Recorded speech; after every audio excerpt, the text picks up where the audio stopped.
Shalom और praise Lord सभी को प्रभु यीशु मसीह के सामर्थ्य नाम में। और हम आज बहुत खुश हैं कि फिर एक बार आपके सामने बाइबल स्टडी ले आने के लिए टैबरनेकल मिनिस्ट्री इंटरनेशनल की ओर से हम बहुत खुश हैं कि फिर एक बार ये बाइबल स्टडी आपके सामने हम प्रस्तुत कर पा रहे हैं। और आइए बाइबल स्टडी को और गहरा और मज़ेदार बनाने के लिए जो सबसे बढ़िया शिक्षक है उसका हम स्वागत करेंगे, क्योंकि वही है जो इसमें रोमांच डालता है और जो परमेश्वर के वचन के जो खुलासा है वही करता है, वो और कोई नहीं लेकिन पवित्र आत्मा है। आइए हम सभी जन मिलकर दुआ करेंगे। हे प्यारे परमेश्वर, हम इस वक्त अपने आप को परमेश्वर, जो सारे लोग इस वक्त हमारे साथ जुड़े हैं या जो कोई भी जुड़ने वाला है, जो कोई भी इस वीडियो को देखने वाला है परमेश्वर, उन सभी को आपके सामर्थ्य हाथों में हम सौंप देते हैं परमेश्वर। हमने किए हुए सारे गुनाहों को तू माफ कर और हाँ प्यारे परमेश्वर, आपके पवित्र लहू से धोकर आप हमें साफ करो। और हाँ प्यारे पवित्र आत्मा, इस वक्त में हम आपका स्वागत करते हैं। हमारे पापों की वजह से हम जो दूर गए परमेश्वर, आज आपके वचन के सामर्थ्य के द्वारा फिर एक बार हमें अपनी ओर खींच ले परमेश्वर। हमारे पापों की वजह से परमेश्वर तेरा जो मुंह हमारा हमसे हट गया है परमेश्वर, तेरी आंखें हमसे जो हट गई परमेश्वर, हम पर कृपा कर परमेश्वर, हम पर कृपा कर और तेरे वचन के सामर्थ्य के द्वारा फिर एक बार हमसे बातें कर और हमें आजाद कर परमेश्वर। हम आए हैं आजाद होने के लिए, हम आए हैं बदलने के लिए, हम आए आपके जैसे बनने के लिए है प्यारे परमेश्वर। हम आपको कोटि कोटि बार धन्यवाद देते हैं आपके पवित्र आत्मा को इस जगह में हमारे बीच में भेजने के लिए, और धन्यवाद आपके रेमा वचन के लिए जो आज आप इस जगह में बोलने वाले हो, आपके लोगों से आप बातें करने वाले हो। प्रभु यीशु मसीह के सामर्थ्य नाम में हम प्रार्थना करते हैं, मांगते हैं, इसलिए तू सुन। आमीन। पास्टर, एक बहुत ही अनोखा लेकिन नींव की जो टॉपिक है हर एक मसीह का, वो टॉपिक आपने चुना है कि एक विश्वासी को कलीसिया को क्यों जाना चाहिए। बहुत देखा गया तो ये ऐसा टॉपिक है जो शुरुआत में ही सभी को देना चाहिए, लेकिन देर आए दुरुस्त आए ऐसा कहते हैं। उम्दा टॉपिक चल रहा है कि पिछले हफ्ते हमने देखा कि हमें क्यों जाना है, कि जहाँ पर परमेश्वर बोलता है, उसके लोगों से बोलता है, उसके दास के द्वारा जो वो कीमत उसने अदा की है और उसके द्वारा परमेश्वर उनसे बोलता है, ये हमने देखा। तो आज क्या विशेष है लोगों के लिए? एक्चुअली शुरुआत में ये टॉपिक लेने की ज़रूरत नहीं थी, क्योंकि शुरुआत में लोगों को परमेश्वर का वचन सिर्फ कलीसियाओं से ही मिलता था। लेकिन आज की तारीख में परमेश्वर का वचन हमें सब जगह से मिल रहा है, तो कलीसियाओं का महत्व कम हो रहा है, इसीलिए ये टॉपिक लेना ज़रूरी है। आमीन। बहुत उम्दा पॉइंट है, बात सही है। बहुत सारे कलीसिया आ गए हैं आजकल। हाथों में कलीसिया आ गए हैं और हमें ये भी नहीं पता होता है कि वो सही है गलत है, कि हमें ही उसका ज्ञान नहीं है। तो लोग क्या उसमें से उठा रहे हैं पता नहीं, तो ये बहुत ज़रूरी है आज के तारीख में। ओके, तो और मैंने लास्ट टाइम बताया था ना उस सेवक के बारे में जिसने वो लोग बोला था लोगों की आप पैर छुओ आपके माँ बाप के, तो उन्होंने वो हटा दिया, वीडियो हटा दिया। तो क्योंकि मैंने उनको कमेंट भी भेजा था कि आप गलत हो और ये मत सिखाओ ऐसा, और अगर आप ऐसे सिखाओगे तो परमेश्वर के साम्राज्य में, परमेश्वर के राज्य में आप बहुत ही छोटे रहेंगे। वचन है मत्ती की किताब में, मैथ्यू 5 में है, लिखा हुआ है। एनीवेज, तो ये जो ज्ञान है ये बहुत ज़रूरी है। बाइबल स्टडी इम्पॉर्टेंट है, बाइबल का अध्ययन जो कहते हैं ना, वो बहुत ज़रूरी होता है। एनीवे, लेट्स गो इनटू आज का जो विषय है फिर से एक बार, कि कलीसिया का मेंबर होना ज़रूरी है क्या। Let us see that. तो आज मेरा जो नेक्स्ट टॉपिक है वो यीशु मसीह और कलीसिया है। Okay. Yeah. So let's open the Bibles to John chapter 19, 1:9 verse 31 onwards. योहानेचा 19वा अध्याय आणि वचन 31 पासून पुढे. The Jews therefore, because it was the preparation that the bodies should not remain upon the cross on the Sabbath day, for that Sabbath day was an high day, besought Pilate that their legs must be broken and that they might be taken away. Then came the soldiers and brake the legs of the first and of the other which was crucified with him. But when they came to Jesus and saw that he was dead already, they brake not his legs. But one of the soldiers with a spear pierced his side, and forthwith came there out blood and water. And he that saw it bear record, this is John talking about himself, okay, it is true, and he knoweth that he saith true, and he know that he said true, that ye might believe. For these things were done, that the scripture should be fulfilled. A bone of him shall not be broken. And again another scripture saith, they shall look on him whom they pierced. आमीन। यूहन्ना इसका 19वां अध्याय वचन 31 से आगे। और इसलिए कि वह तैयारी का दिन था, यहूदियों ने पिलातुस से विनती की कि उनकी टांगें तोड़ दी जाए और वे उतारे जाए, ताकि सब्त के दिन वे क्रूस पर न रहे, क्योंकि वह सब्त का दिन बड़ा दिन था। इसीलिए सिपाहियों ने आकर पहले की टांगें तोड़ी, तब दूसरे की भी, जो उसके साथ क्रूस पर चढ़ाया गया थे। परंतु जब यीशु के पास आकर देखा कि वह मर चुका है, तो उसकी टांगें न तोड़ी, परंतु सिपाहियों में से एक ने बर्छे से उसका पंजर बेधा और उसमें से तुरंत लहू और पानी निकला। जिसने यह देखा, यहाँ पर यूहन्ना की बात किया जा रहा है कि यूहन्ना ने देखा, उसी ने गवाही दी है और उसकी गवाही सच्ची है, और वह जानता है कि सच कहता है कि तुम भी विश्वास करो। ये बातें इसलिए हुई कि पवित्र शास्त्र की यह बात पूरी हो, उसकी कोई हड्डी तोड़ी न जाएगी। फिर एक और स्थान पर यह लिखा है, जिसने उन्होंने भेदा है उस पर दृष्टि करेंगे। या तो अभी ये जो घटना हुई है, यीशु मसीह मर चुका है, और उस काल के समय में, वो उस समय में क्रूस पे जो लोग टांगे जाते थे, पहली बात तो ये उन्होंने पैर क्यों तोड़े, ये जानना बहुत ज़रूरी है। ओके, बहुतांश लोगों को ये मालूम नहीं है कि पैर तोड़ने का कारण क्या है, क्यों तोड़ा है पैर। पैर तोड़ने का कारण क्या है, क्यों पैर तोड़े हैं उनके।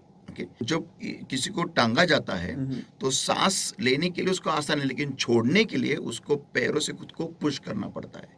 और जब वो पुश करता है तभी वो सांस को छोड़ सकता है। तो इमेजिन दिस, आदमी सिर्फ सांस ले रहा है लेकिन छोड़ेगा कैसे? जी हाँ। छोड़ने के लिए उसको पैरों से पुश करना पड़ता है। तो इंसान अगर जिंदा है तो तब जब तक उसके पैर है, जगह पे कनेक्शन है, तो वो उसको खुद को ऊपर ढकेल पाएगा और छोड़ेगा। जी हाँ।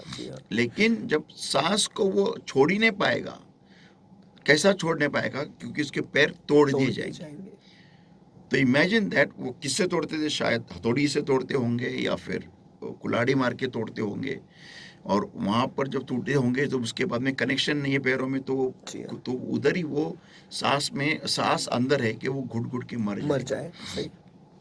लेकिन जब वो यीशु मसीह के पास आए, दो चोरों का उन्होंने ऐसा हालत किया, लेकिन जब यीशु मसीह के पास आए तो उन्होंने देखा कि आदमी पहले ही मर चुका है।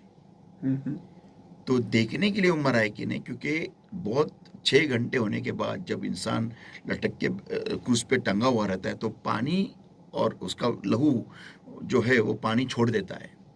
ओके, और लहू अलग हो जाता है और पानी अलग हो जाता है। और उस पे से जब भाला अंदर डाल दिया तो उन्होंने देखा कि उसका पानी और लहू अलग अलग हो गया था और दोनों बाहर है। तो ये क्यों हुआ है, इसके पीछे का कारण क्या है? ओके, ये इसके पीछे का एक सिग्निफिकेंस है। आगे हम देखते हैं। Okay, let's go further. अब ये एक भविष्यवाणी है जो ज़करिया की किताब में लिखा हुआ है। ओके, उसको उनको भाला डाले हुए जब वो उनको पियर्स्ड देखेंगे, ये भविष्यवाणी है। Zechariah chapter 12 and verse 10। Zechariah ऐसा 12वां अध्याय वचन 10। And I will pour out upon the house of David and upon the inhabitants of Jerusalem the spirit of grace and of supplication, and they shall look upon me whom they have pierced. यही वो भविष्यवाणी है। And they shall mourn for him as one mourneth for his only son, and shall be bitterness for him as one that is in bitterness for his firstborn.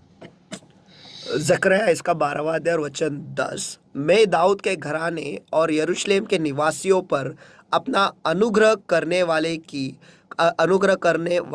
और प्रार्थना सिखाने वाली आत्मा उंडेलूंगा।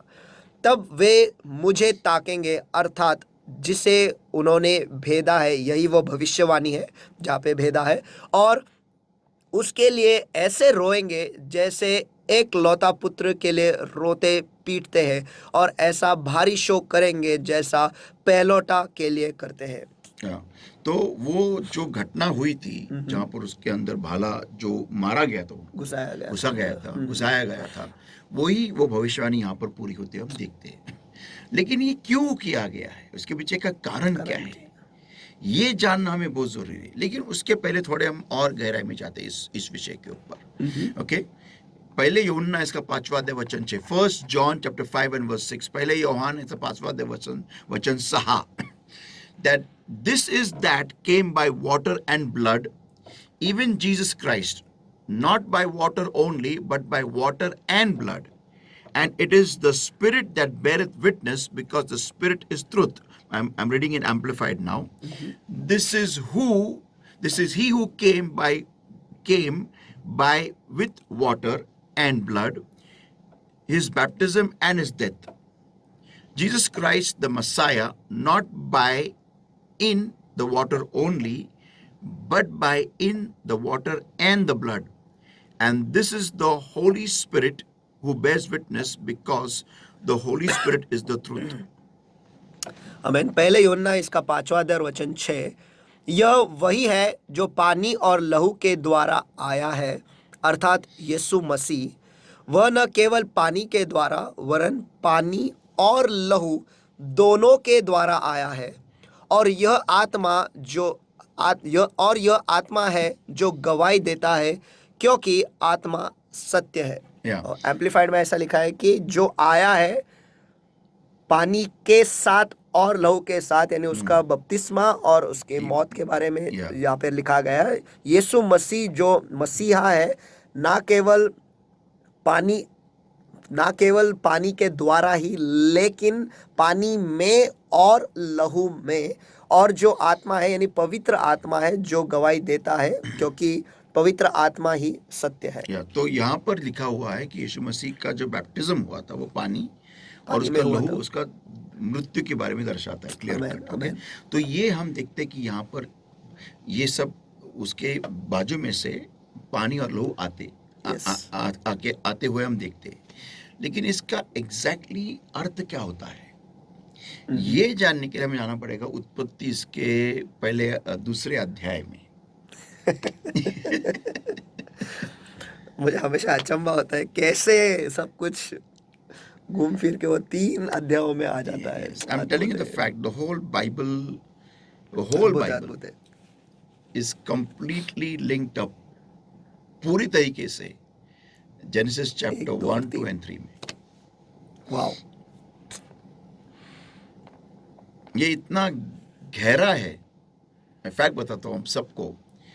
उत्पत्ति इसका पहला, दूसरा, तीसरा अध्याय इतना गहरा है कि हमने अगर पूरे मानव जाति ने मिल के सब लोग अलग अलग स्टडी उन्होंने सिर्फ पहले, दूसरे और तीसरे अध्याय में किया, तो भी मैं कहता हूं बाइबल पूरा नहीं होगा। आमीन। इतना डीप है, इतना डीप है।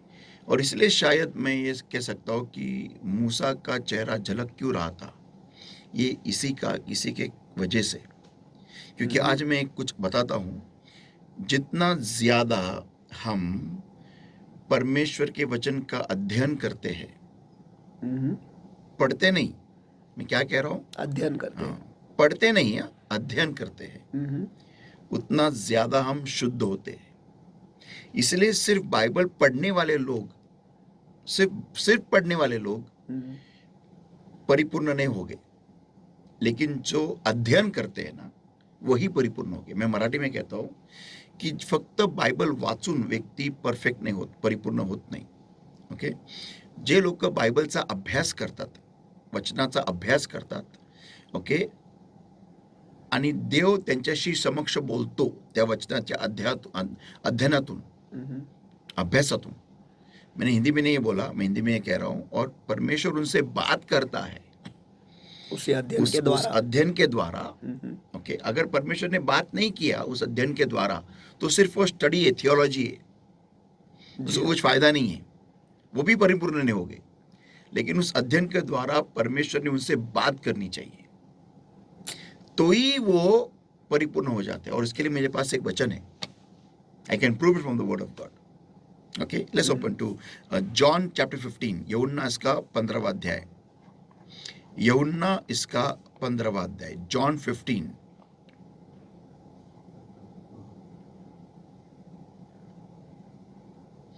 And verse 3. Now ye are clean through the word which I have spoken unto you. तुम, यूहन्ना इसका 15 अध्याय वचन 3, तुम तो उस वचन के कारण जो मैंने तुमसे कहा है शुद्ध हो. कहा है. जो वचन प्रभु यीशु मसीह हमसे बोलता है उसी के द्वारा हम क्लीन होते हैं. आमेन. Means what? क्लीन का मतलब क्या है यहाँ पर? क्लीन का मतलब है परफेक्ट. मीन्स हम हमारी वीकनेसेस के ऊपर विजय पाते हैं. कमजोरियों के ऊपर हम विजय पाते हैं. जो भी वासनाएं हैं उनके ऊपर हम विजय पाते हैं. क्यों? कैसे पाते हैं? जैसे खुदा परमेश्वर प्रभु यीशु मसीह हमसे उसके वचन के द्वारा बात करता है, हमसे बात करता है. जो भी परमेश्वर का बच्चा है, ओके, अगर वो परमेश्वर का वचन सिर्फ पढ़ता है कुछ फायदा नहीं है, सिर्फ अध्ययन करता है कुछ फायदा नहीं है, लेकिन उस अध्ययन के द्वारा परमेश्वर ने उससे बात करनी चाहिए, तभी वो अपने कमजोरियों के ऊपर विजय पाता है, यानी क्लीन हो जाता है. आमेन आमेन. ये उन सारे लोगों के लिए, हम लोगों के लिए भी है, लेकिन उन सारे लोगों के लिए भी है कि जो अपने कमजोरियों में झगड़ रहे हैं, उसमें से बाहर निकलने की कोशिश कर रहे हैं. ये अद्भुत है कि हमें सिर्फ परमेश्वर का वचन पढ़ना नहीं है, लेकिन अध्ययन करना है, और ऐसा अध्ययन करना है जहाँ पर परमेश्वर हमसे बातें करेगा. And when he talks to you, it is an upgrade. एक हाई लेवल पे आप जाते हैं और वहां पर आपका शरीर वो मारा पहले से मरा जाता है, मार के आप वहां जाते हैं. Automatic it happens. And I have experience that in the meditation of the word of God. जहां पर परमेश्वर हमसे बात करता है उसके अध्ययन के द्वारा, दैट इज. और मैं बताता हूं आपको, आपके शरीर के वासनाएं आप पे काम नहीं करते. Wow. Okay, let's go into Genesis chapter, उत्पत्ति के दूसरे अध्याय में वचन 21 से आगे. उत्पत्ति का दूसरा अध्याय वचन 21 पासून पुढे. Genesis chapter 2 verses 21 onwards. And the Lord God caused a deep sleep to fall upon Adam, and he slept. And he took one of his ribs and closed up the flesh instead thereof. And the rib which the Lord God had taken from man made he a woman and brought her unto the man. And Adam said, This is now the bone of my bones and the flesh of my flesh. She shall be called woman because she was taken out of man. उत्पत्ति इसका दूसरा अध्याय वचन 21 से आगे. तब यहोवा परमेश्वर ने आदम को गहरी नींद में डाल दिया, और जब वह सो गया तब उसने उसकी एक फसली निकाल कर उसकी जगह मांस भर दिया. और यहोवा परमेश्वर ने उस फसली को जो उसने आदम से निकाली थी स्त्री बना दिया और उसको आदम के पास ले आया. तब आदम ने कहा, अब यह मेरी हड्डियों में की हड्डी और मेरे मांस में का मांस है, इसलिए इसका नाम नारी होगा, क्योंकि यह नर में से निकाली गई है. तो ये है जहां पर आदम के साइड में से प्रभु ने एक फसली निकाली और उससे आदम के लिए एक बीवी बनाई. Correct, right? ओके, क्या बनाई? बीवी बनाई. लेकिन एक्चुअली बीवी नहीं बनाई, उसके लिए एक मददगार बनाया. करेक्ट, हेल्पमीट. और वो हेल्पमीट आदम की बीवी हो गई. राइट? ओके. अभी पॉइंट यहाँ पर ये आता है कि यीशु मसीह के साइड में ही क्यों भाला डाला था. Because that was the place where the church was born. The bride of Christ. जो लहू है वो यीशु मसीह के मृत्यु के बारे में दर्शाता है. लेकिन हर एक विश्वासी यीशु मसीह में तभी आता है जब उसका डूब के बपतिस्मा होता है. That is water. करेक्ट, पानी के द्वारा. So that is the birthplace of the body of Christ. That is the birthplace of the church. तो कलीसिया जो है वो यीशु मसीह की वधू है या फिर ब्राइड है, दुल्हन है. ओके, और यहाँ पर उसका जन्म हुआ है एक्चुअली यहाँ पर. आमीन. तो जो खुदा ने जो काम किया था पिता ने आदम के लिए, वो उस सैनिक ने काम किया. ओके, और यहाँ पर यीशु मसीह पहले ही मर गया था, जैसे आदम सो गया था. तो एक्चुअली आदम सो गया था, means he was almost like dead. Correct. Okay. And यीशु मसीह खुद यहाँ पर मरा हुआ मर है. गया. ओके. और तब वो भाला डाला तो वहां से लहू और पानी बाहर दोनों आया. बाहर. अभी जो हम देखते हैं कि जो ये प्रोसेस है symbolically speaks of the birth of the body of the church of the Lord Jesus Christ, the bride of Christ. Okay. और बाइबल में हमें बहुत बार ओके देखने को मिलता है, विशेष करके इफिसियों की पत्री, Ephesians chapter 5 and verses 22 onwards. इफिस का रसपत्र 5वां अध्याय वचन 22 पासून पुढे. Wives, submit yourselves unto your own husbands as unto the Lord. For the husband is the head of the wife, even as Christ is the head of the church, and he is the savior of the body. पढ़िए. और इफिसियों की पत्री इसका 5वां अध्याय वचन 22 से आगे, हे पत्नियों, अपने अपने पति के ऐसे अधीन रहो जैसे प्रभु के, क्योंकि पति तो पत्नी का सिर है, जैसे कि मसीह कलीसिया का सिर है, और आप ही देह का उद्धार करता है. ओके. तो यहाँ पर क्लियर कट लिखा गया है कि यीशु मसीह कलीसिया का सिर है. करेक्ट. ओके. तो यहाँ पर यीशु मसीह को कलीसिया का पति करके बताया गया है, the husband of the body of the church. Okay. आगे, therefore as the church is subject to Christ, so let the wives be to their own husbands in everything. तो जैसे कलीसिया मसीह के अधीन है, वैसे ही पत्नियां भी हर बात में अपने अपने पति के अधीन रहे. Okay. अभी husbands love your wives even as Christ also loved the church and gave himself for it. हे पतियों, अपनी अपनी पत्नी से प्रेम रखो, जैसे मसीह ने भी कलीसिया से प्रेम करके अपने आप को उसके लिए दे दिया, That he might sanctify and cleanse it with the washing of water by the word.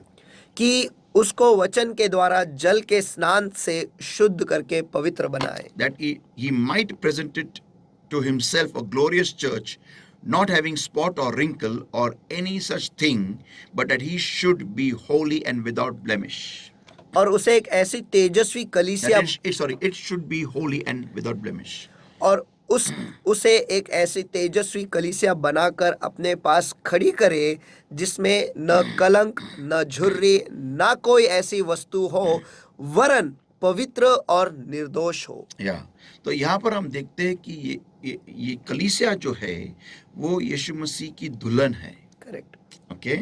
तो आज के तारीख में अगर हम देखें तो पूरी की पूरी जो कलीसियाएं है, पूरे यूनिवर्सल कलीसियाएं जो भी है, वो सब मिलकर यीशु मसीह की दुल्हन है. करेक्ट. राइट. ओके.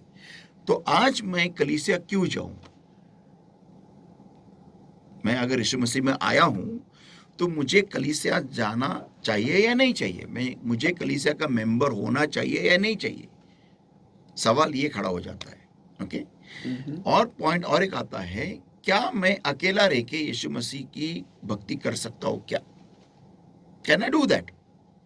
क्या मुझे कलीसिया का मेंबर होना जरूरी है? Is it really necessary? क्या सच में अनिवार्य है?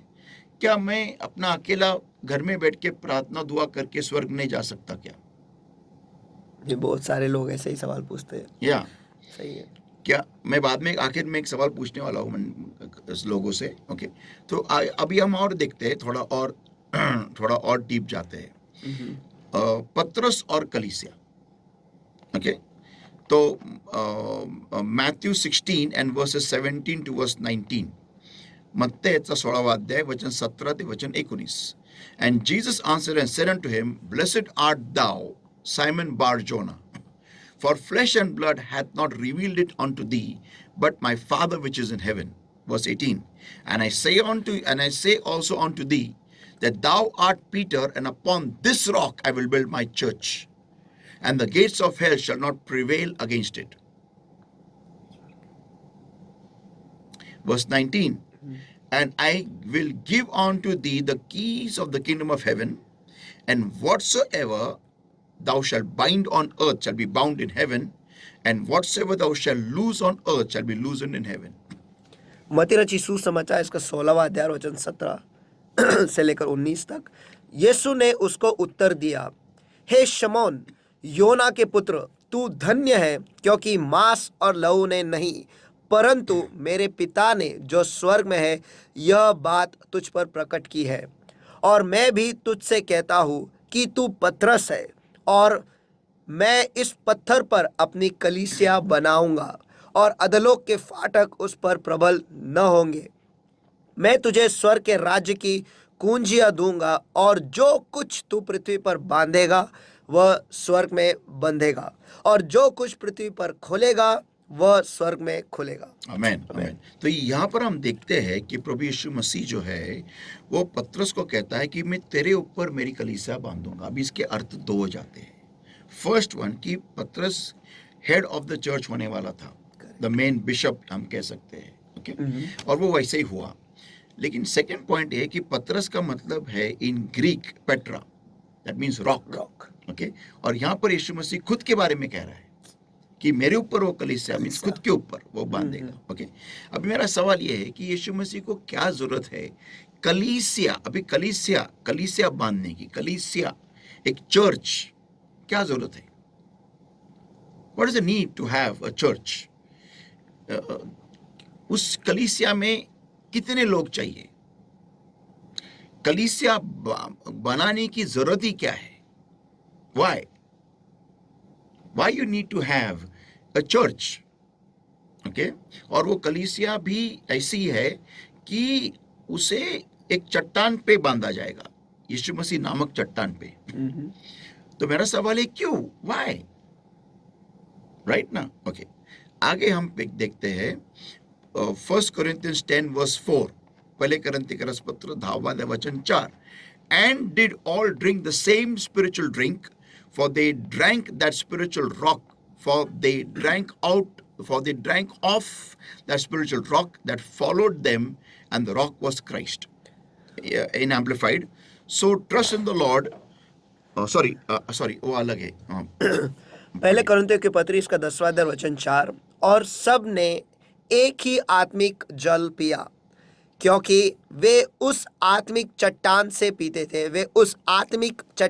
पीते थे जो उनके साथ साथ चलती थी, और वह चट्टान मसीह था। Amen. Isaiah 26:4, यशाया 26वां अध्याय वचन 4, so trust in the Lord, commit yourself to him, lean on him, hope confidently in this Amplified I'm reading, okay, confidently in him forever, for the Lord God is an everlasting rock, the rock of ages. Hallelujah. यहोवा पर सदा भरोसा रख, क्योंकि प्रभु यहोवा सनातन चट्टान है। आमेन। अभी मेरा मुद्दा ये है कि कलीसिया का मतलब क्या है? What is a church? Okay, तो कलीसिया इज अ गैदरिंग ऑफ एक, जितने भी लोग जो यीशु मसीह में बपतिस्मा लेके आए हैं वो जब इकट्ठा होते हैं एक जगह पे, कोई भी जगह होने दो, वो कलीसिया बन जाती है, राइट, ओके। अभी तो लोगों का इकट्ठा होना यीशु मसीह के नाम में, उस घटना को हम कलीसिया करके लेते हैं। यीशु मसीह जब पतरस को ये बोल रहा था, वो एक इमारत के बारे में नहीं बोल रहा था, बिल्डिंग के बारे में नहीं बोल रहा था, वो बोल रहा था लोगों के इकट्ठा होने में जो यीशु मसीह के नाम में इकट्ठा होते हैं, उनके बारे में बोल रहा था। अभी प्रॉब्लम ये आता है आज के तारीख में कि लोगों को कलीसिया का मतलब ही नहीं मालूम है। लोगों को क्या लगता है मालूम है? आपको बात बताता हूँ। लोगों को ये लगता है कि, अभी ध्यान सुनिएगा, गाना गाना, स्तुति स्तवन करना, आराधना करना, दुआ करना, मैसेज सुनना, ऑफरिंग और ताइट्स देना, ओके, ये कलीसिया है।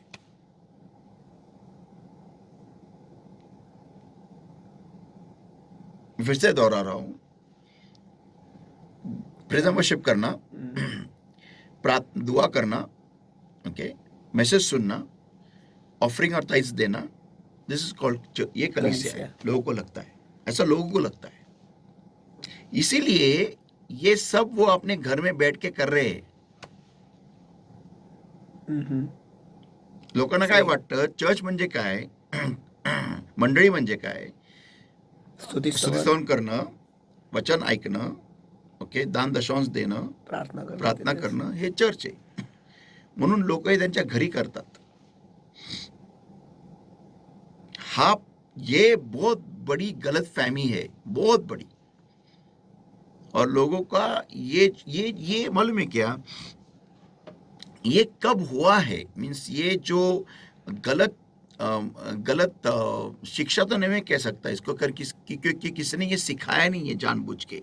ये टीचिंग किसी ने सिखाया नहीं, ये है वो टेर्स, जो रात को आके शैतान आके, जो चोर बोके आके जाते बोके हैं। चला गया ना, जंगली ये झाड़ियाँ। हाँ जंगली झाड़ी ये उग गई.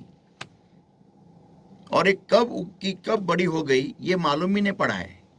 ये कब सेंटर फ्लो में सामने आ गया ना, ये मालूम ही नहीं पड़ा है. और मैं आपको बताता हूँ इसके पीछे का मेन कारण क्या है. ये कब, ये मीन्स ये जो रूटीन कब हुआ, मैं आपको बताता हूँ. इसके पीछे का मेन कारण है, मीन्स या ये जो लोग घर में बैठ के कलीसिया करते हैं ना, इसके पीछे का कारण है. बहुत सारे कारण हैं, लेकिन मैं आपको एक मेन कारण बताता हूँ कि लोगों को ना जब कलीसिया में आने के बाद में जब सुधारा जाता है ना, तब उनको ये पॉइंट खटकता है, उनको पॉइंट पसंद नहीं है सुधारना. वो भी पासबान के द्वारा या फिर कोई एल्डर के द्वारा या फिर कोई लीडर के द्वारा, ओके, जो परमेश्वर की सेवकाई करते हैं उनके द्वारा जब उनको सुधारना जाता है ना, टोका जाता है, तब ये रिबेलियन या फिर विद्रोह पैदा होता है. और तब वो अकेले हो जाते हैं क्योंकि उन्हें लोगों की गलतियां वहां पर नजर आती है. एक बार मुझे अच्छी तरह से एक स्टोरी बताई गई थी. एक औरत थी जो अपने पास्टर के पास आई और सबके बारे में तकरार करने लगी. सबके बारे में, ये ऐसा है वैसा है ऐसा है वैसा. बोली कि ये चर्च में आपके कलीसिया में इतने सारे लोग कैसी गलतियां है, तो मैं अभी इसके आगे कलीसिया नहीं आने वाली. तो पास्टर ने बोला अच्छा. तो बोला ठीक है एक काम कर, तू कलीसिया छोड़ दे, नो प्रॉब्लम, लेकिन उसके पहले मैं तेरे को एक बात बताता हूँ, तू एक काम कर. बोले क्या. तो पास्टर ने उसको एक ग्लास दिया, उसमें पानी डाला और पूरा भर दिया। ऊपर तक भर दिया. उसको बोला तू बिल्डिंग के, चर्च के बिल्डिंग के चारों ओर तू एक 3 चक्कर मार, लेकिन ये ध्यान में रख कि तू पानी उसमें से गिरने मत दे. तो उसने बोला ठीक है ओके. तो बोला बड़ा आसान काम है. उसने वो ग्लास लिया और चलने लगी, और उसका ध्यान ऐसी चल रही थी वो कि पूरा का पूरा उस पानी के ऊपर था कि वो झलके नहीं. और जब वो आई तो पास्टर ने पूछा क्या हुआ, पानी झलका क्या. तो बोली नहीं, मैंने बहुत केयरफुली ये किया, पानी झलका नहीं है. मतलब बहुत खुश हो गई, वो बहुत खुश हो गई. तो पास्टर ने उसको पूछा जब भी तू चल रही थी तेरे आसपास कितने लोग खड़े थे, तूने देखा क्या. तो बोली नहीं, मेरा ध्यान था ही नहीं उनके ऊपर. तो अच्छा कौन तेरे को कुछ बोला क्या. मैंने मेरे फोकस ही नहीं किया, मेरा ध्यान उस ग्लास के पानी के ऊपर था. तो यही है वो कलीसिया आना. अगर तुम स्वर्ग जाने के लिए आ रहे हो, तुम लोग क्या कर रहे हो उसके पास मत देखो. तो बेसिकली प्रॉब्लम ये है कि लोग जो होते हैं ना कलीसिया में जब आते हैं ना, वो कलीसिया आने का मेन पर्पस ही भूल जाते हैं. उनको उसका मेन कारण ही मालूम नहीं है. एक रूढ़ी परंपरा जैसे हो चुका है. या यस कि यस. हमें जाना है, इसलिए जाना है बस. नहीं, और जो नए विश्वासी भी जो आते हैं ना, कुछ देर के बाद वो पुराने बन जाते हैं. तो उनको ये कारण ही मालूम नहीं है मैं कलीसिया क्यों आ रहा हूं. उसके पीछे का कारण क्या है. ये कलीसिया आने के लिए, कलीसिया बनाने के लिए यीशु मसीह ने क्या क्या झेला है. मैं आज इस बात को कह सकता हूं कि यीशु मसीह ने जो भी क्रूस पर जाने के लिए या जाने से पहले जिस किस दर्द से, परेशानी से, छल से जो गुजरा, जो उसने जो पूरा सफर किया है ना, ओके, वो आखिर में जो लहू और पानी जो बाहर आया ना, वो उसके लिए था. All the torment that he faced, all the persecution that he faced was, I can say, for the sole reason, it's not just healing, not just our peace, okay, but it is also that the birth of the church is depicted in his crucifixion. Hindi. और जो कुछ भी छल से प्रभु यीशु मसीह गुजरा है, वो सिर्फ केवल हमारी शांति के लिए नहीं, हमारे केवल चंगाई के लिए नहीं, लेकिन कलीसिया का जन्म होने के लिए जो उस क्रूस पर दिखाई देता है. दर्शाने के लिए. मैन. हाँ, पहला आदम की जो बीवी पैदा, जो निर्माण हुई ना, वो बड़े आराम से निर्माण हुई. जी हाँ. जी हाँ। लेकिन दूसरे आदम की जो बीवी निर्माण हुई ना, वो बहुत ही छल से निर्माण हुई है, आमेन, आमेन। बहुत ही छल से। इस बात को भूलिएगा नहीं। छल से, दर्द से, या बहुत और बहुत बहुत बहुत कुछ, बहुत अपमान से। लहू, अपमान, किस किस पीड़ाओं में से यीशु मसीह को गुजरना पड़ा है उस कलीसिया का जन्म होने के लिए। और लोग बड़े आसानी से कलीसिया छोड़ देते, बड़े आसानी से कलीसिया से नाराज हो जाते, बड़े आसानी से अपना पैर कलीसिया की जो जो चौखट ये है। चौखट है उसको लांद के चले जाते। क्यों?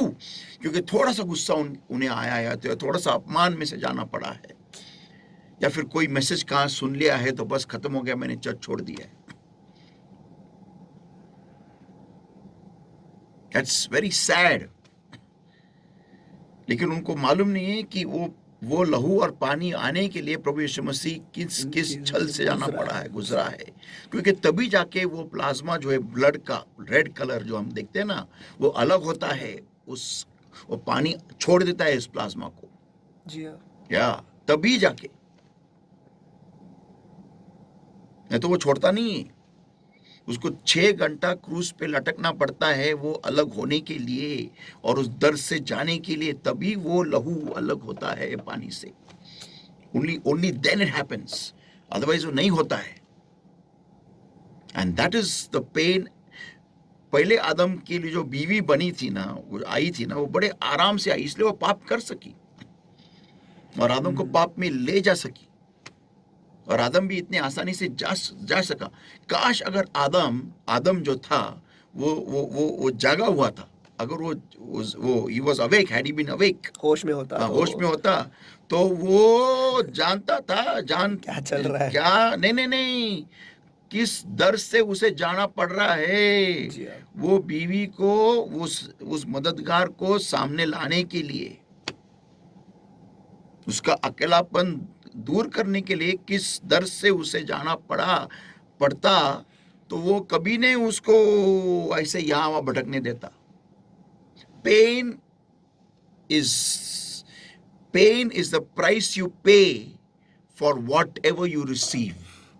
और दर्द ही वो कीमत है जो आप अदा करते हो, जो कुछ भी आप प्राप्त करते हो, आप प्राप्त करते हो, या जो कुछ भी आपको मिलता है। या जो भी आपको पाना है, उसके लिए अगर दर्द होगा ना, तो ही आपको उसकी कीमत मालूम पड़ेगी। तब आप उस चीज को कभी भी गवाएंगे नहीं, कभी नहीं खोएंगे, आप कभी नहीं खोएंगे, कभी नहीं, because there is pain attached to that. क्योंकि उसके साथ दर्द जुड़ा हुआ है। यस, कि इसी वजह से स्त्रियों को बच्चा जब पैदा होता है उनको बहुत, मैं यही बोलने वाला था अभी, सेम थिंग। वो पेन, वो पीड़ा में से उनको जाना पड़ता है, उनके साथ भी लहू और पानी बाहर आता है। यस यस यस, तो ही वो औरत जो है, वो स्त्री जो है, वो माँ कहलाती है, करेक्ट। क्योंकि वो दर्द में से गुजरी है, उस दर्द में से, और इसीलिए उसके बच्चे का उसको महत्व होता है, मोल होता है। कोई औरतें ऐसी होती है कि जो उस दर्द को भी उनको कुछ वैल्यू नहीं है, वो अलग बात है, लेकिन that is a thing, but that is a fact कि वो जो दर्द होता है, उसी से हमें उस चीज की, या उस जो भी हमें हासिल हुआ है, उसके हमें कीमत जुड़े रखता जुड़े है, रखता है। कीमत हमें समझते हैं। So that pain is imperative. तो यीशु मसीह उस दर्द से गुजरा गया, क्यों? ताकि कलीसिया पैदा हो जाए। Wow. And it is not a joke, not a joke. जो पेनफुल जो प्रोसेस था यीशु मसीह का, बहुत ही खतरनाक था, बहुत खतरनाक। और उसमें से गुजर के कलीसिया का जन्म होता है। ओके, एक पहले आदम को कुछ पेन नहीं था, दूसरे आदम ने दर्द से गुजर कर अपनी बीवी को पैदा किया। वाह, आमेन। Awesome, very important. अभी मैं एक सवाल छोड़ता हूं लोगों में, ओके, और सवाल यह है, will a child of God that does not attend church go to heaven? Hindi. अच्छा, एक परमेश्वर का बच्चा जो कलीसिया नहीं जाता है, क्या वो स्वर्ग जाएंगे? जाएगा, यस और नो? आप कमेंट बॉक्स में लिख दो, हम उसका जवाब बाद में देखेंगे। लेकिन अभी फिर से एक बार हमारे टॉपिक पे आते हैं। ओके, तो कलीसिया का मेंबर होना अनिवार्य है या नहीं? पहली बात तो हमें ये देखना है कि हमने देखा कि कलीसिया जो है वो यीशु मसीह की दुल्हन है, करेक्ट। ओके। और खुद यीशु मसीह ने कहा कि मैं कलीसिया बांधूंगा, ओके। खुद यीशु मसीह ने कहा है। तो इसका मतलब ये हो गया कि कलीसिया ये प्रभु यीशु मसीह की इच्छा है। It is the will of the Lord Jesus Christ, okay. और हमें वो कोई भी हालत में करना ही है, ओके। तो एक्चुअली कलीसिया है क्या, ओके। जैसे बाइबल में कहा गया है कि अगर पति जो होता है वो औरत का सिर होता है, मस्तक होता है, सिर होता है, ओके। और जो पत्नी है वो शरीर है। तो वैसे ही यीशु मसीह उस शरीर का मस्तक है, मीन्स मुकुट है, उस कलीसिया का मस्तक है, राइट। तो कलीसिया जो है वो एक बॉडी है, एक शरीर है, राइट, ओके। तो अगर एक शरीर है तो वो शरीर हम उसको कहना गलत नहीं होगा कि एक परिवार है, करेक्ट। और उस परिवार का सिर कौन है? यीशु मसीह है, राइट। तो जो कलीसिया होती है वो एक फैमिली है। इसलिए यीशु मसीह ने कहा है कि हे हमारे पिता कभी भी फैमिली से रिलेटेड होता है। उसका रिश्ता जो होता है वो परिवार से होता है, परिवार। तो हम एक परिवार के सदस्य हैं, वो है एक चर्च। और परिवार में नियम होते हैं, परिवार में कायदे कानून होते हैं, परिवार में अनुशासन होता है, परिवार में रीति रिवाज होते हैं, परिवार में बहुत कुछ होता है, कल्चर होता है, सब कुछ होता है। और ये परिवार को वैसे के वैसे टिकाए रखना, ओके, ये पासबान का काम होता है, पास्टर का काम होता है, ओके। तो कलीसिया जो है एक परिवार है, ओके।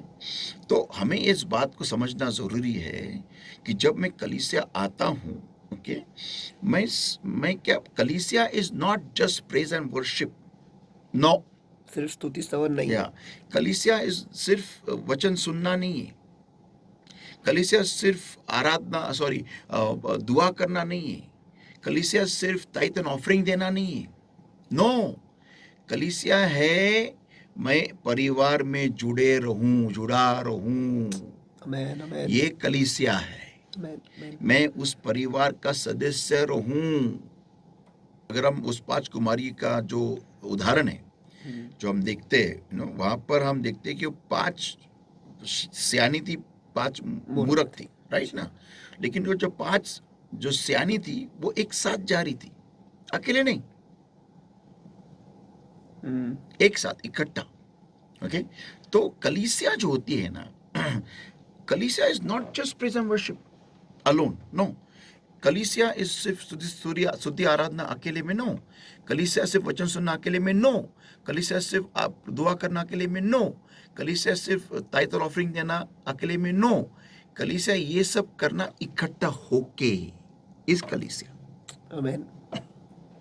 बहुतांश लोग कलीसिया क्यों नहीं जाते? क्योंकि उनको सारे वहां गलतियों से भरे दिखते सिवाय खुद के। या many people don't go to church because they can see everybody else in errors except themselves. पुष्कळ लोक मंडळीत का जात नाही, चर्चला का जात नाही? कारण त्यांना सर्व लोक दोषी दिसतात, फक्त त्यांना एकट्यानं सोडून. त्यांना तिथे सगळे पापी दिसतात, फक्त त्यांना एकट्यानं सोडून. इसलिए बहुतांश लोग कलीसिया नहीं जाते, क्योंकि क्या बोलते हैं, अरे वो ऐसा है, ये ऐसा है, अरे वो वैसा है। तो मेरा एक सवाल है कि तुम्हारे घर में सब लोग अच्छे हैं क्या? लेकिन फिर भी तुम उस घर में रहते हो ना, करेक्ट, इकट्ठा रहते हो ना, झगड़ते हो, लेकिन इकट्ठा उधर ही खाते हो ना, उधर ही सोते हो, उधर ही पीते हो, उधर ही तुम्हारी जिंदगी बीतती है ना, तुम जब तक बड़े नहीं होते। क्या तुम्हारे माँ बाप परफेक्ट है क्या? नहीं है ना, लेकिन तुम रहते हो ना। तो वैसी है कलीसिया, the church. You have to be a part of that church. भले कुछ भी हो जाए तुम्हारे उस कलीसिया में, उन आपस में कुछ भी हो जाए, लेकिन कलीसिया का मतलब है जब आप इकट्ठा आके यीशु मसीह के नाम से दुआ करते हो, वो कलीसिया है। आमीन। अभी कलीसिया में बहुत कुछ चीजें हैं जो हम आगे बाइबल स्टडी में देखेंगे, लेकिन पॉइंट क्या आता है कि यीशु मसीह की इच्छा ही है कि कलीसिया रहे और मैं कलीसिया का एक विभाग बनूं। It is the will of God, there is no two ways to it, no two ways. मुझे कोई भी दूसरा कोई ऑप्शन नहीं है। ओके, तो हमें ये बात समझनी बहुत जरूरी है। लोगों को इस बात को समझ में आता ही नहीं लोगों को। ओके, और आज की तारीख में तो ऐसा सिचुएशन है कि आज की तारीख में इतना कंटेंट है गॉस्पल का करेक्ट। आज यूट्यूब पे सब जगह पे, तो उनको लगता है कि यार ये मैंने घर पे सुना तो बस हो बहुत हो गया, गया। कि जरूरत ही नहीं कलीसिया जाने की। तो मैं आज एक सवाल पूछता हूँ लोगों से, अगर तुम यीशु मसीह के नाम में जितने लोग हैं जो कलीसिया में ज्वाइन होते, अगर तुम उनके साथ में अर्थ पे धरती पे नहीं रह सकते तो स्वर्ग में क्या उनके साथ रहोगे? तो आप बोलेंगे नहीं, स्वर्ग में तो थोड़ी देह और शरीर, लहू और मांस नहीं आने वाला, लेकिन वो इंसान तो आएगा ना। आएगा, सही सही। तो मेरा सवाल ये है लोगों से, इसी सवाल पे ऐसा मानो कि जिस परिवार का हम हिस्सा ही नहीं है उस परिवार में हम जाएंगे भी कैसा? हाँ, और आगे पॉइंट ये है कि अगर एक कोयले को मैं बाहर निकालता हूँ बुझ जाएगा। या बुझ जाएगा वो। तो ये बात लोगों को समझना है कि ये शैतान की एक बहुत बड़ी चाल है। हम्म, देखो, मैंने से पहले कहा कि ये टॉपिक आज की तारीख में इतना जरूरी क्यों, क्योंकि Yes. पहले यूट्यूब नहीं था ना नहीं हमारे था। पास। मुझे याद है, मैं पास्टर बेनिन की जो मैं कैसेट्स देख रहा था, देखता था। वो कैसेट मुझे कभी कभी साल में एक बार मिलती थी मिली तो, और वो उसको भी इतना एकदम भूखे शेर की तरह उसको मैं फाड़ डालता था उस कैसेट को, पूरा का पूरा चूरा करके ऐसा हजम कर देता था। मुझे अभी भी याद है, एक बार मैं एक्चुअली कभी भी दुआ में बैठता था, वो मेरे पास सिंसिनाटी, उनका एक क्रूसेड हुआ था सिंसिनाटी में, और वो सिंसिनाटी मैंने उसका पूरा का पूरा ऑडियो रिकॉर्डिंग करके लिया था। पूरा रट दिया था या आपने। और मुझे वर्ड टू वर्ड सब कुछ याद था। अभी भी मैं कभी कभी वो बोल देता हूँ, अभी भी वो सिंसिनाटी का पूरा क्रूसेड उनका जी। अभी भी मुझे याद है, मीन्स थोड़ा बहुत है। तो एक बार मेरा एक क्रूसेड था बम्बे में किधर तभी, और मैं दुआ में बैठा था, और दुआ में बैठने वाला था या बैठा तो बीच में ब्रेक लिया था, और मम्मी मेरी साइड से जा रही थी मेरे रूम से, और उसने मुझे पूछा उसने कि क्या तू दुआ नहीं कर रहा है आज? बोला नहीं कर रहा हूँ, मैं सुबह से तो दुआ कर रहा हूँ। बोले क्यों तूने ऐसा पूछा? नहीं, तूने वो पास्टर बेनिन का कैसेट नहीं लगाया ना आज? बोला अरे वैसा नहीं है, लेकिन मैं कर रहा हूँ दुआ, आई एम प्रेइंग। तो it was like pastor Benny Hinn का कैसेट लगा तो I am praying, and I have to rewind it and play it, rewind and play, बाप रे, whole day, and I should connect so amazingly well. लेकिन Lord ने मुझे बताया एक दिन कि अगर तू उससे कनेक्ट हो रहा है तो वो उसका एक अलग अनॉइंटिंग है, जिस अनॉइंटिंग के थ्रू कनेक्ट तू हो रहा है, तेरा खुद का अनॉइंटिंग काम नहीं कर रहा है, तो you have to stop it now and you have to connect on your own. उन्होंने आपसे कहा I don't want another Benny. या नहीं, वो बाद में आया। अच्छा, बाद में आया, ओके। लेकिन पहला था कि तू वो लगा के तू जो कनेक्ट हो रहा है ना, वो इसका वो गाने का वो सर्विस का एक अलग अनॉइंटिंग रिलीज हो रहा है, तो उसमें से तुझे जुड़ रहा है उसमें, जुड़ने के लिए उसके बहुत द्वारा। आसानी हो रही है। तो ये बंद करके देख और फिर देख जुड़ सकता है। क्या मैंने बंद किया तो मुझे जुड़ने के लिए बहुत टाइम लगा, बहुत टाइम लगा, because I was not really close to God in that way. मैं प्रभु से इतना नजदीक नहीं था। तब फिर मैं वो बंद करके दुआ करने लगा था, तब मुझे मालूम पड़ा मेरा लेवल क्या है, वो है। तो ये बहुत सीक्रेट्स है, ये मैंने कभी शेयर नहीं किया ये सब चीजें, कभी टाइम आऊँगा तो आएगा तो मैं ये बताऊंगा। मेरा जो कॉन्फ्रेंस होने वाला है बहुत जल्दी, जहाँ पर मैं 4 दिन लेने वाला हूँ ना, personally how to hear the voice of God, परमेश्वर की बानी बानी सुने, कैसे सुने। तो यहाँ पर मैं 1 to 1 सिखाने वाला हूँ, यानी ज़्यादा लोग नहीं रहेंगे, सिर्फ 10 या मैक्सिमम 15 लोग रहेंगे। जी। ओके, और मुझे जगह भी मिल गया है कहाँ पर करना है। Okay, so will have this together and बैठ के जो भी थियरी रहेगा उसके बाद प्रैक्टिकल रहेगा, थियरी प्रैक्टिकल एंड हर एक जुड़ना कैसा है, दुआ कैसी करनी है, क्या क्या दुआ में तुम्हें कैसा एटीट्यूड चाहिए, तुम्हारा माइंड क्या सोचना चाहिए दुआ के वक्त कनेक्ट होने के लिए, ये सब मैं सिखाने वाला हूँ सब। और ये बहुत ही गहरा रहेगा, बहुत डीप रहेगा। और आई बिलीव कि 4 दिन के पहले ही लोगों को ये परमेश्वर की वाणी सुनने भी आएगी और समझ नहीं आएगी, आमेन, समझ आमेन। में आएगी। आमेन। और प्रैक्टिकल करके हम देखेंगे। ज़्यादा लोग नहीं रहेंगे, सिर्फ 10 या 15, वो भी उनको कलीसियाओं से आना पड़ेगा, उनके पासबान का पास्टर का लेटर लगेगा। लेटर। मैं ऐसे किसी को भी अलाउ नहीं करने वाला। ओके, लेटर लगेगा और we will do that conference 4 days। Okay, theory and practical at the same time, दोनों। ये दोनों भी। Okay, so amazing. सो बहुत जल्दी मैं अनाउंसमेंट भी करूँगा, तो आपको मुझे पर्सनली कांटेक्ट करना पड़ेगा with your pastors permission and everything, and तभी हम अलाउ करेंगे। ओके, नाउ तो बेसिकली कलीसिया जो होती है, it's a place where diamonds are polished, faceted and polished. कलीसिया ऐसी जगह है जहाँ पर हीरो को डायमंड्स, हीरो को हीरा हीरा हीरा हीरा हीरा हाँ, हीरो को तराशा जाता नहीं, तराशा जाता है और उसे पॉलिश किया जाता है, या घिसा जाता है। किस जाता है। ये बहुत जरूरी जगह है, अगर आप हीरे हो तो। तो मेरा सवाल वापस एक बार, will a child of God that does not attend church go to heaven? Hindi. तो फिर एक बार वो सवाल खड़ा होता है कि मैं पूछ रहा हूँ। फिर एक बार पूछ रहे हैं कि एक परमेश्वर का बच्चा जो कलीसिया नहीं जाता है, क्या वह स्वर्ग जाएगा, हाँ या नहीं? आप कमेंट में उसका जवाब दीजिए, अगले पार्ट में इसका जवाब मैं देने वाला हूँ। ओके, बहुत इंपॉर्टेंट है ये पॉइंट, बहुत इंपॉर्टेंट है, क्योंकि आज की तारीख में ना शैतान यही कर रहा है कि लोगों को कलीसिया से अलग रखो बस। देखो आप देखो क्या क्या हो रहा है आज दुनिया में, सब जगह देखो, सब जगह उसने उसका कार्य इतना तेजी से और हाई किया है ना, तीव्र कर दिया है। और उसका ये है कि एक तो पहली बात तो वो पास्टर का जो ध्यान देखो, I don't believe in mega churches. मुझे ऐसा नहीं कि मुझे पसंद नहीं है, पसंद है, ऐसा नहीं कि मुझे नहीं चाहिए मुझे। मीन्स क्यों चाहिए, उसके पीछे का कारण मैं आपको बताता हूँ कि सही शिक्षा जहाँ पर मिलती है वहाँ पर सारे लोग जाने चाहिए। सही। मैं अपनी कलीसिया के बारे में बात नहीं कर रहा हूँ, यूनिवर्सल, जहाँ पर परमेश्वर का अभिषिक्त सेवक है, जहाँ पर भी है वहाँ पर सारे लोग जाने चाहिए। फिर वो कितने भी परमेश्वर के अभिषिक्त दास है, उन्हीं के पास लोग जाने चाहिए, और फिर वो कितने भी लोग हो जाओ, लेकिन फिर वो अभिषिक्त सेवक के जो सेवकाई करता है ना, जो सेवक है, उसकी जिम्मेदारी बहुत गुना बढ़ जाती है।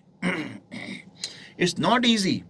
मैं आपको कहता हूँ, मैं आपको फैक्ट बताता हूँ, आप किसी भी कंपनी के बहुत बड़े सीईओ बन सकते हैं, बहुत बड़े कंपनी के बहुत बड़े। It's easy to be Dhirubhai Ambani, it's easy to be Ambani, वो क्या, मुकेश अंबानी, बहुत आसान है। लेकिन एक मेगा चर्च का पास्टर बनना और पास्टर बनना और बने रहना और उस कलीसिया को सही राह पे चलाते रहना बहुत मुश्किल है। मैं कहता हूँ बहुत मुश्किल है, बहुत मुश्किल है। क्यों, मैं आप बताता हूँ क्यों। क्योंकि देखो, मुकेश अंबानी को उसका अगर प्रोडक्ट कोई खराब होता है तो उसके लिए उसको परमेश्वर नरक नहीं भेजेगा। करेक्ट।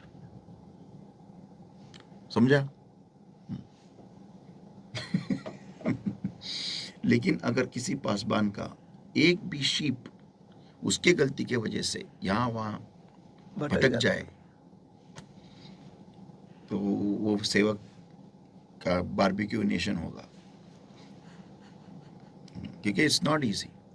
हर एक अल्फाज जो उसके मुंह से निकलता है, उस हर एक अल्फाजों के लिए उसको हिसाब देना है। ये बहुत सारे बहुतांश सेवक लोग भूल गए हैं, इसलिए कुछ भी बोलते हैं कुछ भी उनको बहुत आसान लगता है, बहुत आसान लगता है सेवकाई, बहुत आसान।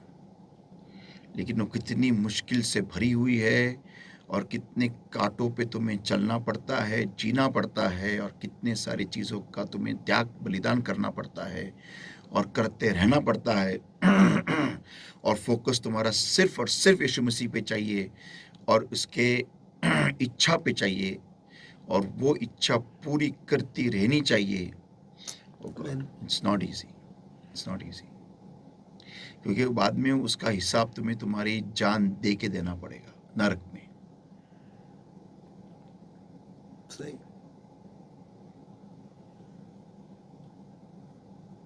इट्स नॉट इजी, क्योंकि उसने जो दूल्हा है, जो दूल्हा है उसने जान दे के इस कलीसिया को पैदा किया है। आमीन। तो वो जान दे के ही हिसाब लेगा, जान लेके हिसाब लेगा। वाह।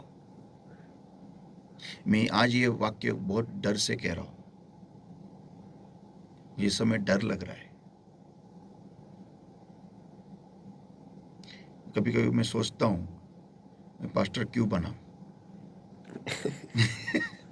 क्योंकि आसान नहीं है पासबान बनना, और इट्स नॉट इजी। लोगों को बहुत मजा आता है, लेकिन इट्स नॉट इजी, क्योंकि उसने लहू बहा के जो भी सहा है इस क्रूस पे जाने से पहले और उसके क्रूस पे भी, हर सांस लेते हुए भी, तकलीफ।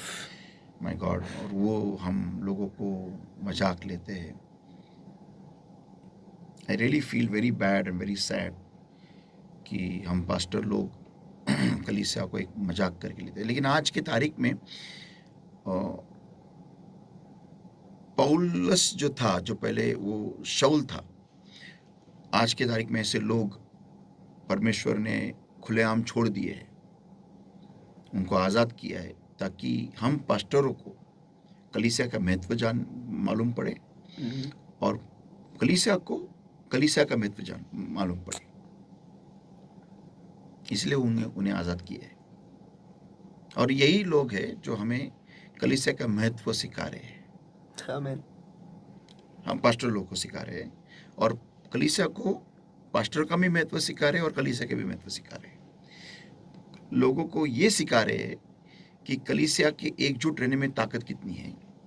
ये लोग जो शाऊल बन के आ रहे हैं आज की तारीख में हमारे कलीसियाओं पर हमला कर रहे हैं, ये लोग हमें ये सिखा रहे हैं कि तुम्हारे एकजुट रहने में ताकत कितनी है। उस शाऊल ने उन्हें ये सिखाया, उस पहली कलीसिया को, कि तुम्हें पूरे दुनिया में जाना है। और ये जो शाऊल जो आ रहे हैं वो सारे पूरी दुनिया में फैली हुई कलीसियाओं को ये सिखा रहे तुम्हें एक इकट्ठा आना है। आमीन। I'm telling you the fact. This is from God. ये परमेश्वर की ओर से सच्चाई है। Yeah. आमीन। ये मेरे स्टडी में नहीं है, मैं जब ये बोल रहा हूँ ना, ये लाइव आ रहा है। This is what the new age Saul is teaching us, the church, the body of Christ, the new age Saul. This is not one person, this is the group of people. और यही है जो इस आज के तारीख का जो शाऊल जो हमें सिखा रहा है, कलीसियाओं को सिखा रहा है। और ये शाऊल जो ये एक आदमी नहीं है, लेकिन ये जागतिक तौर पर है, एक फोर्स है, एक सामर्थ है, जो सिखा रहा है पूरे कलीसियाओं को दुनिया भर के कि तुम्हें एक इकट्ठा आना है। हाँ, उसमें से बहुत सारे शाऊल बाद में पॉल बनेंगे, लेकिन ये वो सिखा रहे हैं हमें, क्योंकि आज कलीसिया है ना बिखरी पड़ी है। जी। या देयर इज नो यूनिटी, कोई एकता है ही नहीं हमारे में, हम में नहीं है। हर एक का नजरिया अलग है, हर एक का माइंडसेट अलग है, हर एक का सोच अलग है, हर एक का व्यू पॉइंट अलग है, हर एक का परमेश्वर के अभी मैं बात बताता हूँ, एक सिंपल बात बताता हूँ। कलीसिया में जो बोलते हैं ना, अपने हाथों को उठाएंगे और परमेश्वर की ओर पुकार लगाएंगे, दुहार लगाएंगे, जो भी है वो वर्ड दुहार, आई डोंट नो, राइट? दुआ करेंगे, नहीं, दुहार पुकार लगाएंगे। तो कोई लोग ऐसे खड़े रहते हैं। अभी सामने से बोला है ना, पास्टर बोला है ना कि तुम हाथ उठाएंगे, लेकिन नहीं, कोई कोई लोग ऐसे खड़े रहेंगे, कोई कोई लोग ऐसे खड़े रहेंगे। क्यों? पास्टर ने बोला ना हाथ ऊपर उठाओ, तो नहीं, वो नहीं करेंगे। कोई कोई लोग प्रेजेंट वर्शिप के वक्त ताली नहीं बजाएंगे, ऐसे खड़े होकर ऐसे गाना गाएंगे। क्यों? अगर सामने सब लोग कर रहे हैं ना, तो तुम भी करो ना। सही। तो ये कहते हैं, ये है attitude of the attitude of not obeying authority. कि अधिकार का आज्ञा पालन नहीं करने का बर्ताव या एक फितरत। फितरत है ये, कि मैं क्यों सुनूं। अभी फॉर एग्जाम्पल अगर अब बोला गया है कलीसिया में तुम बाइबल खोलेंगे, तो नहीं खोलेंगे, मैं नहीं खोलने वाला। तो ये जो नेचर है ना आज कलीसियाओं में, इसके वजह से ना कलीसिया पूरी की पूरी टूट चुकी है। भले दिखते होंगे हम साथ, पहले की जो पहली फर्स्ट चर्च जो था, जो जब आता था, इकट्ठा आता था, वो दुआ के लिए आता था, प्रेयर के लिए, पावर के लिए, परमेश्वर से जुड़ने के लिए आते थे इकट्ठा, क्योंकि उनको बाहर तकलीफ थी, तो वो इकट्ठा आए थे। जी हाँ। ओके, लेकिन परमेश्वर को जानने के लिए, परमेश्वर से जुड़ने के लिए आते थे। आज क्यों हमारे आना पड़ रहा है? मैयत है, शादियां है, लोगों का बैप्टिज्म है, आना पड़ रहा है। First point. सेकंड पॉइंट, आज क्यों आ रहे हैं? क्योंकि सोशल स्टेटस है, सामाजिक मुद्दा है। जी हाँ। ओके, आज क्यों आ रहे हैं? शो शाइनिंग करना है, मेरा नया ड्रेस दिखाना है मेरे दोस्तों को, मेरे नए कपड़े दिखाना है, मेरी नई घड़ी दिखाना है, मेरा नया फोन दिखाना है, वासना से कोई जवानों को मुझे फिदा करना है। ये ओके, तो ये सब चीजें आज कलीसिया में परमेश्वर से जुड़ने के लिए बहुत कम लोग आते हैं, बहुत कम लोग आते हैं। तो प्रॉब्लम है आज, इसलिए परमेश्वर ये शाऊल को भेज रहा है जाओ। कि तुम जाओ, मेरे लोगों को तुम मेरे से जुड़ाओ, उनको आग लगाओ।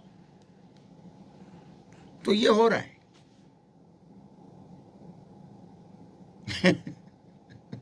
That is the reason. और जब तक ये होगा नहीं ना, तब तक हम घुटने पे नहीं आने वाले। फिर वो सेकंड क्रॉनिकल चैप्टर 7 वर्स 14 पूरा नहीं होगा ना। या दूसरे इतिहास इसका 7वां अध्याय वचन 14 नहीं पूरा होगा, वो नहीं होगा, क्योंकि हमारा ध्यान किधर है? लेजर शोज पे है, लाइट्स पे है, स्क्रीन्स पे है। अगर पहले की कलीसिया वापस एक बार नीचे आई तो देखेंगे ये क्या तमाशा चल रहा है। सही। हमारे ऊपर आग थी, स्क्रीन लाइट शो थे। हाँ, स्क्रीन पे आग नहीं थी। सही। या ये, और ये लैकिंग है, इसलिए शाऊल आ रहा है। ये कम है, इसलिए शाऊल आ रहा है ना। और ये उस पहली कलीसिया में इतना ज्यादा हो गया, लेकिन वो बाहर गए नहीं पूरे दुनिया में, दुनिया को बताने के लिए, इसलिए उनको आया, भेजा शाऊल। सब पूरा दुनिया में जाके इवेंजलिज्म कर रहा, इतना कि थॉमस इंडिया में आया। सोचने वाली बात है। दुनिया भर में बिखेरे गए हो। और आज दुनिया भर में चर्चेस है, जी हाँ। एक शाऊल की वजह से। जैसे उसका काम खत्म हो गया, वो पौल बन गया, खत्म। लॉर्ड भी देखो कैसा है। आमीन। तो बेसिक प्रॉब्लम हमारे आज कलीसिया में है ये, कि हमारा फोकस हिल गया है। आज अगली बार हम देखने वाले हैं कि एग्जैक्टली परिवार, कलीसिया कैसी होनी चाहिए। ओके, या फिर कैसा आज की तारीख में कैसा है, कैसा होना चाहिए, और आज की तारीख में और लोगों से क्या अपेक्षित करना चाहिए, और जो पास्टर है उससे क्या अपेक्षा रखनी चाहिए लोगों ने। या ये सब हम अगले बाइबल स्टडी में देखने वाले हैं। लेकिन आज की तारीख में ही ध्यान रखिएगा कि यीशु मसीह ने बहुत सारा दर्द, बहुत सारे छल, बहुत सारे दर्द में से उसके दुल्हन को पैदा किया है। आमीन। तो ये प्लीज इसको आसानी से मत लीजिएगा, प्लीज मैं पासवानों से भी विनती करता हूँ और कलीसिया के लोगों से भी विनती करता हूँ, आप कोई भी कलीसिया में जा रहे हो, प्लीज इस बात को ध्यान रखिएगा कि परमेश्वर प्रभु यीशु मसीह ने उस बहुत सारे दर्द को सहा है, बहुत सारे परेशानियों से, अपमान से, छल से वो गुजरा है तुम्हें और मुझे पैदा करने के लिए। आमेन आमेन। So please don't take this lightly. और मेरा फिर से एक बार सवाल, will a child of God that does not attend church go to heaven? फिर एक बार वही सवाल खड़ा होता है कि नहीं, परमेश्वर, खड़ा नहीं होता है, मैं मैं पूछ पूछ रहा रहा फिर से पूछ रहे हैं कि अगर परमेश्वर का बच्चा जो कलीसिया नहीं जाता है, क्या वो स्वर्ग जाएगा, हाँ या नहीं? हूँ। Yeah, let's pray everybody. Thank you, Lord my God, for your word that came to us alive. Blessed Lord my God, I give a people in your hands, a power of darkness trying to steal this word, but I'm just trying to consume with the fire of the Holy Ghost, in the name of the Lord Jesus Christ of Nazareth. Now, I command a power of darkness in the name of Jesus. Get out, come on, just by the name. And blessed Lord my God, I set the people free right now in the name of Jesus right now, Lord. Holy Spirit of God, you take charge, and I bless your people, Lord my God, with hundredfold fruit for your word, Lord my God. And I seal this word in their hearts with the precious blood, precious oil and fire of the Holy Spirit. Lord, help us, Lord, to understand the value of the church and of Yes, being together Jesus. and to bringing forth fruit accordingly, Lord my God. Thank you, Jesus, for this time. Thank you for your word that came to us alive. In Jesus' mighty name we pray and we ask. Amen. Amen amen amen. Hallelujah, praise the Lord. मुझे विश्वास है, भरोसा है कि आज के Bible study की वजह से बहुत सारी आंखें जो है वो खुल गई है और खुली की खुली रह गई है, और बहुत सारे सवाल भी शायद आपके मन में हो गए कि सबसे बड़ा सवाल जो घूम रहा है और जो पूछा जा रहा है बार बार बार बार बार बार, मैं फिर एक बार पूछता हूँ, परमेश्वर का जो बच्चा जो कलीसिया नहीं जाता है, क्या वो स्वर्ग जाएगा, हाँ या नहीं? अगर इस सवाल का जवाब आपको चाहिए तो हमारे साथ बने रहेगा, क्योंकि इस सवाल का जवाब जो है अगले यानी आने वाले गुरुवार को इसका जवाब दिया जाएगा। और तब तक आप परमेश्वर के वचन में बने रहो। उतना ही नहीं, जैसे आज हमने सुना है, हमें सिर्फ केवल पढ़ना नहीं है, केवल अध्ययन नहीं करना है, लेकिन ऐसे अध्ययन करना है कि जिसके द्वारा परमेश्वर हमसे बातें करेगा और हमारी कमजोरियां जो है वो सारे मिट जाएंगे, हट जाएंगे, और हम सामर्थ्य बनते जाएंगे, और हर बार हर चीज में, हर मार्ग में हम सफलता पाते जाएंगे। तो ऐसे अद्भुत बाइबल स्टडी जो आपको मिल रहा है, क्या आपको नहीं लगता आपके दोस्तों को भी मिलना चाहिए? जो Amen. मसीह है, Amen. जो आपके रिश्तेदार जो मसीह, उन्हें भी नहीं मिलना चाहिए? अगर आपको लगता है कि उन्हें भी मिलना चाहिए तो ज़रूर इस टैबरनेकल मिनिस्ट्री इंटरनेशनल ये जो यूट्यूब चैनल है इसे सब्सक्राइब कीजिएगा, और ये अद्भुत जो वीडियोज़ है आपके दोस्त जो मसीह है उनके साथ शेयर कीजिएगा, ताकि वो भी आशीषित हो जाए, वो भी आपकी तरह सामर्थ्य बन जाए और एक विजय ज़िंदगी वो भी जिए। तो गॉड ब्लेस यू। फिर एक बार मिलेंगे अगले गुरुवार को, तब तक shalom. Praise the Lord. Praise the Lord.